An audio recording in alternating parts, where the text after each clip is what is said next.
How to remove visual effects in DaVinci Resolve. First of all, open your project in DaVinci Resolve and go to the edit page.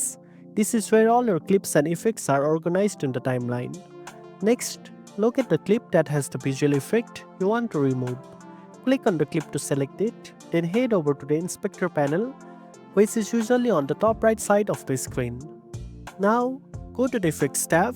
Here you will see all the effects applied to that clip, including things like color grading, transitions, zooms, blurs, or other effects.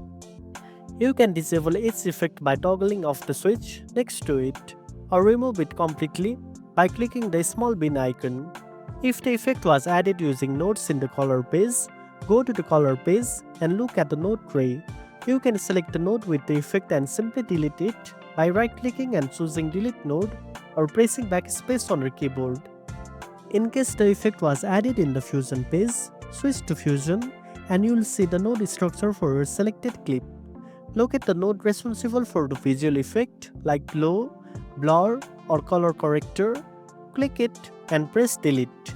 Make sure you don't remove essential nodes like media in or media out. Finally, scrub through your timeline to confirm the effect is gone. You can always undo any step with Ctrl Z if needed. And that's it. Now you know how to remove visual effects in DaVinci Resolve. If you found this video helpful, don't forget to like, share, and subscribe for more tech tips. Thanks for watching, and I'll see you in the next one.